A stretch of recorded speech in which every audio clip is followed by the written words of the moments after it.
Kaba. Matinding kaba ang nararamdaman ko sa mga sandaling ito.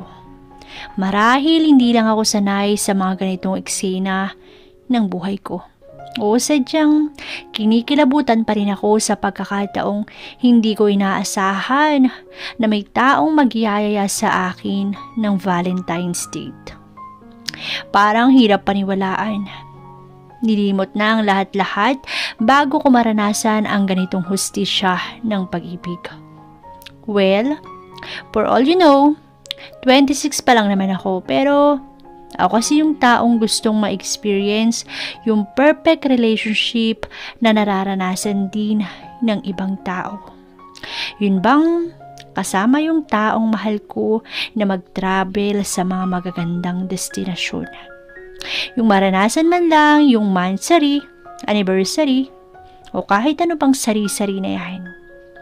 Lalo na yung magsusuot ng magarbong tela ng dress para sa Valentine's Day. Tapos, sasamahan mo pa ng maayos na makeup na ikagaganda mo talaga. Imagine, di ba? Ang ganda mo naman. Bagay sa'yo yung damit mong pula. Hindi halatang Valentine's Day ha. Hirit ni Fidel na nagbigay ng napakatamis ng ngiti sa akin. Siya nga pala yung taong naglakas loob na yayain ako sa araw na to. Hindi ko alam kung anong trip niya. Pero nagpapasalamat pa rin ako sa kanya. Dahil kung hindi sa kanya, kinasusuklaman ko na naman ang araw na to. Bahagya ako nahiya sa mga nasambit niya. Para kasi hindi ako komportable na sinasabihan ng maganda. Parang ang sariwa sa pandinig. Parang bago lahat ito sa akin.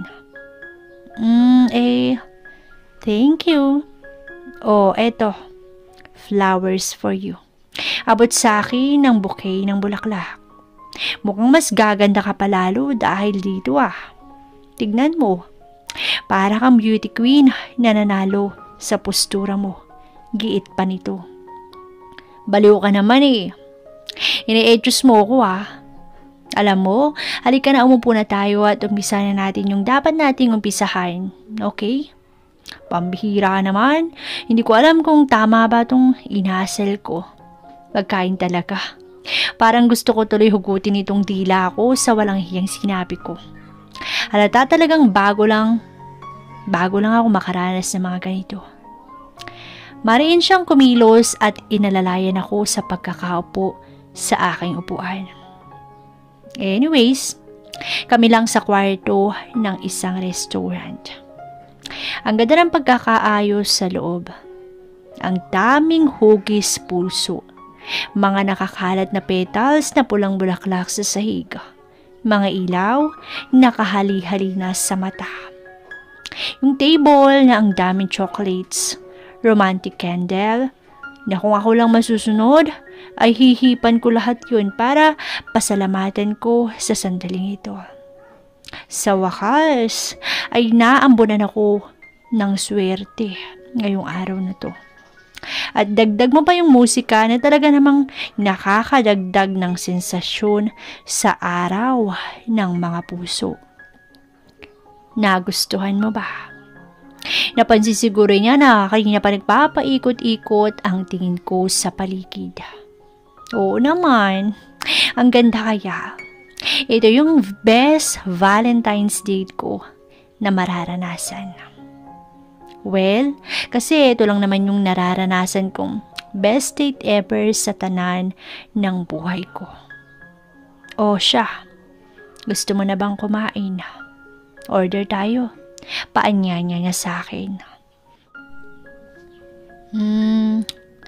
Ikaw bahala. Kung ano na lang yung gusto mo, yun na lang din yung order ko. Parang ang pa-baby ko naman sa lagay na yun. Tama ba yung sinabi ko? Hahaha. Seryoso ka? Baka mamaya hindi mo magustuhan. Nako, okay lang. Ano ka ba? Pagputol ko sa sinabi niya. Tumango na lamang siya sa akin. Bahagyang tumingin sa menu at kalaunan ay tumawag na siya ng waiter para dun sa o-orderin namin. Hindi ko alam paano sisimulan yung pagpapasalamat ko sa kanya. Para kasing nakakaramdam ako ng kaba. Para mawala kaunti, kinuha ko yung cellphone ko sa maliit kong bag. Mag-scroll muna ako sa social media account ko.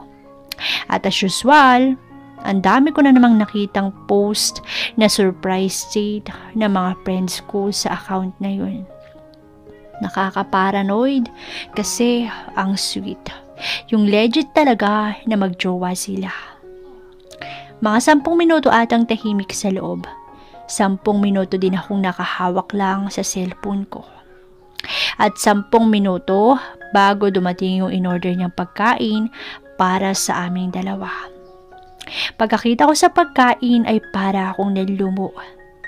Hindi kasi ako makain ng karne ng mga baboy, pambihira. Okay ka lang ba? Pag-aalala sa akin ni Bidel. Paano ko kaya sasabihin sa kanya? Ang awkward naman. Kasalanan ko rin naman kasi ako ang nagsabi na kung anong gusto niya, ayun na rin yung gusto ko. Grabe naman. Ayoko masira yung gabing to. Oo naman. Wow, pork Hawaiian. Favorite ko to eh. Kunwaring manghang-mangha ako sa pagkaing nakikita. O siya, halika na, kumain na tayo. Humiti siya sa akin habang inalalayan ako sa paghain sa akin ng pagkain. Ang gentleman naman niya, parang ang sarap niyang magmahal. Pero alam niyo, sa totoo lang, wala kaming label. I just met him sa social media account ko. Tapos hanggang sa ang dami na naming napag-uusapan. Kaya yun, nahantong sa ganitong imbitasyon. Pero sa mga pagpapalitan namin ng kwento sa chat, ay ramdam ko na gusto niya ako. At gustong gusto ko rin siya. Mabait kasi siya, tapos laging may time na i-chat ako.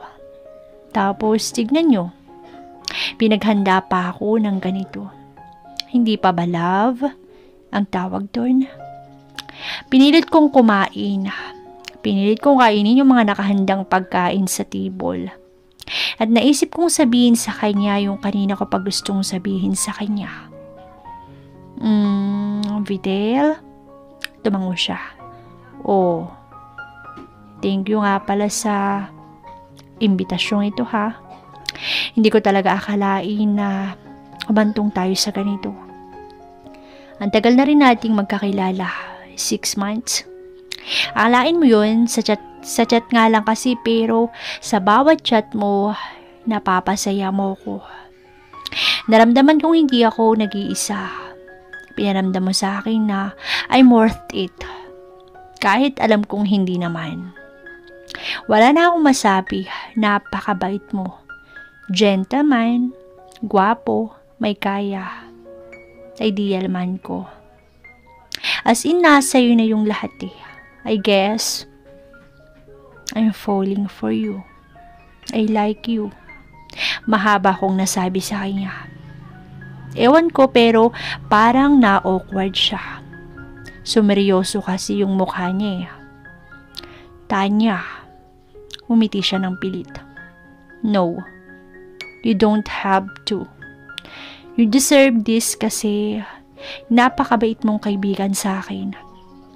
Tama ka.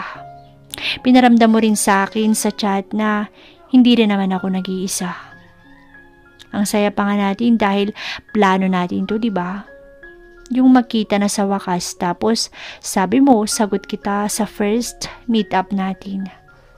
Kaya eto, binigay ko kasi eto yung deserve mo. Kaso nga lang, hindi ko nakita na you will be my girl. Kasi sabi ko sa sarili ko na kaibigan lang. As in yun lang. I mean, don't mean it, okay? Masaya naman tayo, di ba? Nagkataon lang na you're not my ideal type. I have a girlfriend. You're just my friend. Sana walang mali siya sa'yo, Feliz. Ewan, pero parang bumarado yung karne sa lalamunan ko. Naghalo na yung kaba, pahiya, at sakit na nararamdaman ko. Pero pinilit kong wag umiyak kasi baka sabihin niya nasasaktan ako kahit sobra akong nadurog sa mga nasabi niya. Ano ka ba? It's okay, ano ka ba? Pambabaliwala ko sa lahat ng sinabi niya. Alam mo, I have good news. Ginawa ko ito dahil I have a surprise for you. Tumayo siya at parang may kinuha siya sa tabi ng kanyang upuan. Pumunta siya sa likuran ko at piniringan ang mga mata ko. Bakit mo ba ako pinipiringan sa mata? It's a blind date. May papakilala ako sa iyo, Anya. Tanya, trust me. Hindi naman kita ilalagay sa alanganin, okay? At yun na nga, napapayag rin ako nang wala sa oras. Parang ang bilis nga lang na naisantabi yung sakit na nararamdaman ko kanina. Nagtagal ng 5 minuto na naka-blindfold lamang ako. Sa totoo lang, hindi to yung inaasahan ko. Well, napapanood ko to sa mga teleserye. Pero ito ko ngayon. Meron din pala ito sa totoong buhay. Hindi ko alam, pero hindi ko alam na kanina pa pala walang ingay na naririnig. Para naman akong tanga na naghihintay ng may taong mag-aalis ng tela sa aking mata. Nakakayamot kaya ako na mismo ang nagtanggal. Dala na rin ng kuryosidad. Hi, mahinang sambit ng lalaking kaharap ko. Mukhang piniringan din siya dahil kita ko pa yung tela na nakapalupot sa leeg niya. Hindi ako umiimik, nahihiya ako. At saka, pagkakita ko pa lang sa kanya parang nawalan na ako ng gana.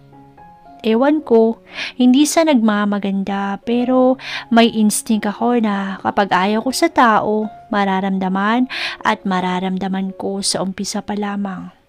Ganun yung naramdaman ko ngayon sa lalaking kaharap ko. Nice to meet you. Ako nga pala si Carlos. Inabot niya ang kamay niya para makipag-shake hands. Nice meeting you too. Sorry ha. Bigla kasi ako nakaramdam ng hindi maganda. Mukhang lalagnatin ata ako Ang sakit pa ng ulo ko. Pakiwari ko'y parang napahiya siya dahil sa hindi ko pag-abot ng kanyang kamay para makipag-shake hands. Tumayo ako. Lumabas ng pinto at nagsimulang maglakad palayo doon sa lalaki. Alam kong hindi tama, pero hindi naman ganito yung inaasahan ko. At saka, ayoko ng ganong eksena yung makikipag-usap na lang basta-basta sa hindi ko naman kakilala ng harap-harapan. It's a no for me. Bahala na. Tapos, itong si Fidel, ni wala man lang iniwang message kung saan siya pumunta. Pambihira. Hindi man lang magpaalam kung nasa GF niya ba siya o ano. Tanya, so alam mo na, yung pinapangarap mong magarbong Valentine's Day ay hindi lahat totoo sa totoong buhay. Kaya wake up. Wake up na. Red dress, red shoes with matching 3 inches heels, red lipstick, nagpakulot pa. Pero ngangang uuwi. Tanya, ang bobo mo kasi, promise. Time check, 11:32 PM na. At sa tingin ko, wala na talagang masasakyan pa uwi. Ginusto ko to pues maglalakad na lang ako pa uwi. Habang palakad ako sa madilim na parte ng bakanting lote, ay nakaramdam ako ng takot. Kasi naman, kumikislap-kislap pa yung ilaw na akala mo scene ng horror movie yung nilalakaran ko. Grabe naman. Tinalasan ko na lang ang pandinig ko sa paligid. At taas noong naglakad ng maayos kahit nang sakit-sakit na ng paa ko. Nagulat ako. Nagulat ako hindi dahil sa nararamdaman kong takot, kundi dahil sa paisa-isang patak ng tubig sa kalangitan sa aking balat. Takda ng pagbuhos ng malakas na ulan. Paano na ako uuwi nito? Nakakainis. Binisan kong tumakbo para makarating sa may ilaw, sa may waiting shed. Doon muna ako magpapalipas ng oras hanggang tumila ang malakas na ulan. Mag-isa ko lamang doon. Hindi pa rin nawawala yung takot ko. Medyo pasapa naman ako sa sandaling ito.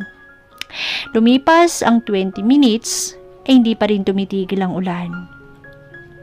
Parang hindi ata ako na-inform na bagyo pala itong ulan na to. Pero wag naman sana. Nakakatakot pa naman ang mag-isa. Naupo ako sa mayupuan sa simento sa gilid. Niyakap ko yung sarili ko dahil nakakaramdam na rin ako ng ginaw.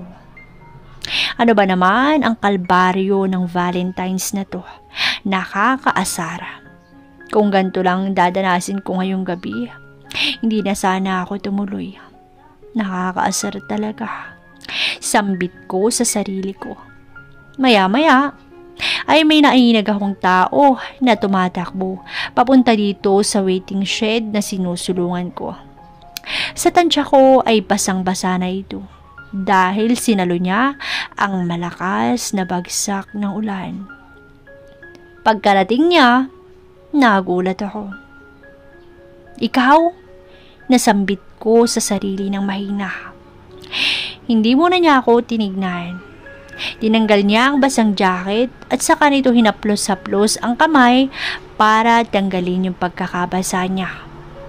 Napapalunok ako ng paisa-isa.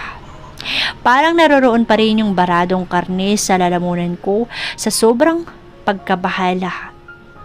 Matapos ko siyang iwan doon sa restaurant, ay ano na lang sasabihin niya sa akin pag nalaman niyang ako pala itong kasama niya sa kanyang sinilungan. Oh, oy, ikaw pala. Hindi ko na malayan na nakilala niya pala ako. As usual, dahil siguro sa suot ko. Ikaw pala, Carlos. Carlos, right? Kunwaring saad ko. Oo, sorry kung na-offend kita kanina ha.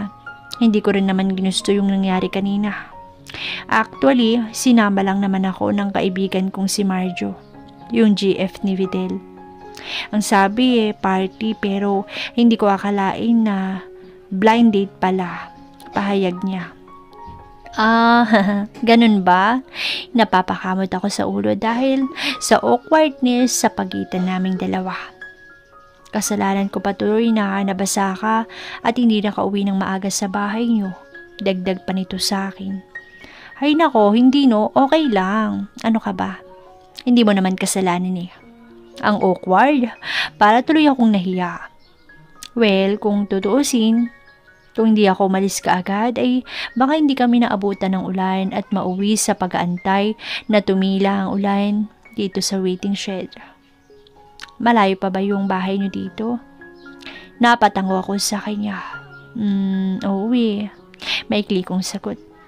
Matagal na pa kayong magkaibigan ni Fidel? Ewan ko, parang ramdam ko na naiilang siyang kausapin ako. Dala siguro ng pagpapahiya ko sa kanya kanina. Para tuloy pinipilit niya lang ako usapin para hindi kami maboring pareho. Oo, 6 months pero sa chat lang. First time namin mag-meet up together ngayon. Oh, so hindi mo alam na may GF siya? Natahimik ako. Bagya ako napatingin sa kalayuan. Okay lang yon, at least hindi ganun kasakit. Hindi gaanong kasakit na parang break up, at least naagapan. At least wala pang mawawala sa inyo. At least walang patak na luhang nawala sa iyo, di ba? It makes sense. Tama naman siya. Tama lahat ng sinabi niya. Tumango lang ako. Ayokong sumagot sa sinabi niya. Nagsalita naman siyang muli. Alam mo, way back 2016, may GF ako. Nagtagal kami ng 3 years. So apparently, we broke up in 2019. On February 14, 2019 to be exact, tulad mo, nakilala ko lang siya sa social media site. Nag-usap hanggang sa naglikawan. Nagkita at yun nga, natuloy sa 3 years relationship. Akala ko perfect na yung relationship namin.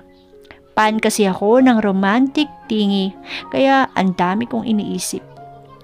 Yung gusto ko lahat special. Para lahat sa kanya special. That's a fact. Nag-travel kami magkasama. Ang dami namin napuntahan. Kasama ko siya ups and downs. Binigay ko ang lahat-lahat sa kanya. Anniversary, monthsary, gifts, and surprises. Almost lahat. Kahit dahil kasi ganun ako magmahal eh. The mere fact na nakakalimutan ko na magtabi ng pagmamahal sa sarili ko. Pero I enjoyed it naman kasi napapasaya niya ako sa mga ganoong bagay. Makasama ko lang siya, okay na yun sa akin. And then one time, nahuli ko siya na meron siyang tumingin siya sa akin. Teka, parang kanta yun ah. And then one time, nahuli ko siya na meron siyang ka-text. Teka, ituloy mo yung kwento, sabi ko sa isip-isip ko. Napabuntong hininga siya. Nahuli ko siya na meron siyang kausap sa telepono. Si mama niya. Ang sabi anak ako ni Kanor, yung asawa ng mama niya. Wait, teka, anak ni Kanor, asawa ng mama niya? OMG, tita mo siya? Wait, ang gulo. So, basically, naisip ko, parang hindi totoo. Napakaloko ng tadhana. Tinuhog ko yung sarili kong kapatid. Minahal ko yung sarili kong kadugo. Pero, that's not our fault. Kasi hindi naman namin alam na buong kwento noong kami pa. Mas sobra-sobra pa sa break-up or yung biglang pagkamatay yung ginawa namin. Masyadong, ewan ko ba kung tragic siya na nakakadiri sa part na ganun, diba? And then, nag-usap kami. Inayos namin yung sitwasyon namin na hindi ginustong mangyari. Napagdesisyonan namin na tawagin ang isa't isa sa amin bilang magkaibigan. At least kahit papano, sa label na yan, walang ilangan. Tanggap naman namin. Kaya hanggang ngayon, takot na ako magmahal. Nagbabaka sakali pa pero nag-aalangan pa rin. Kahit alam kong tumatawa siya, ramdam ko yung dinanas niya. Hindi ako makapaniwala sa totoo lang. Nakakatroma naman talaga yung ganoong sitwasyon. Anong pangalan niya? Hindi ko alam kung bakit nakaka-interest akong alamin yung buong kwento niya. Kakaiba kasi, bihira lang ito mangyari. Siya si Mario, yung GF ni Videl. Mas lalo akong namangha. No worries, natagal nang alam ni Videl yung kwento namin. So, tanggap niya. Ang saya nga eh. Sana ako din may tumanggap. Mahina nitong sambit. Habang patuloy pa rin ang buhos ng ulan, para lang akong tulalang basang sisiw sa mga nakalap kong kwento sa kanya. Ang sakit, grabe. Ang sakit sa part nilang dalawa. At ang sakit para sa kanya na binaliwala ko lang siya kanina. Hindi mo ba alam na may ka-blind date ka talaga? Paninigurado ko. Wala talaga, akala ko party lang. Pero ako yung nagpa-reserve ng kwarto para kay Videl at Marjo sana. Hindi ko naman nakalain na dun tayo magkikita. You mean, ikaw nagpa-set up ng ganong kagarbong kwarto para sa kanila? Saad ko. Tumango siya ng sunod-sunod. Oh my God! Sa kaniya dapat ako magpasalamat dahil naranasan ko yung ganoong Valentine's. Pero nakakahiya. Alam mo, sa tingin ko hindi natitila ang ulan nito. Aabuti na tayo ng madaling araw dito, 12:00 na oh. So, anong gagawin natin? Wala pa namang masasakyan no? Sagot ko naman. Tumayo ka, maglakad-lakad na lang tayo. Malapit ba dito yung bahay nyo? Ilang kanto pa ba yung layo? Tanong niya sa akin na nakangiti. Seryoso ba? 7 kanto pa yung layo na lalakarin. Tsaka wag na. Ang lakas pa ng ulan, baka magkasakit pa tayo. Hindi naman, ngayon lang naman to eh. Tsaka mas lalong magkakasakit ka kung matutuyuan ka ng damit, sige ka. Tsaka minsan lang naman to, ngayong Valentine's lang ito at wala nang iba, paanyaya niya. Ewan ko pero parang gumagaan yung loob ko sa kanya. Dala na rin siguro na sa mga kinuwento niya. Halata namang mabait siya at ayon sa pagkakakwento niya. At kung ako ang tatanungin nyo, mas lumantad yung kapugian niya kapag basa siya. Napapahayag ako. Binaybay namin yung walang katapusang pagbagsak ng ulan. Tinanggal ko yung suot kong high heels para gumaan naman yung pakiramdam ko sa paglalakad. Masaya kami nagtatawanan sa gitna ng kalsada. Para kaming bata na sabik sa ulan habang nagtatakbuhan. Ako naman ang sumunod na magkwento sa kanya. Pero as usual, walang bago. Normal life lang naman, hindi tulad sa kanya nakakaiba. Takbuhan pa rin kami sa kalsada, yung feeling na matagal na kaming magkakilala. Nawala yung barrier sa pagitan naming dalawa. Parang musika na lang sa aming pandinig yung ingay na dulot ng ulan. Yun na. At doon na nasimula na natanggap ko ang katauhan ni Carlos. Natapos ang Valentine's Day ng masaya, tapat at kakaiba. Yan ang paglalarawan ko sa naranasan ko kumpara sa mga tipikal na nararanasan ng iba. Sa mga nagtatanong, tuluyan ko nang minahal si Carlos ng buong buo at tanggap ko ang pagkatao niya at kung anumang nakaraan niyang mayroon siya. Sa kanya ko nakita yung perfect ideal man ko. Whenever we seek for perfect relationship, we may not know that there will be a realistic than being perfect.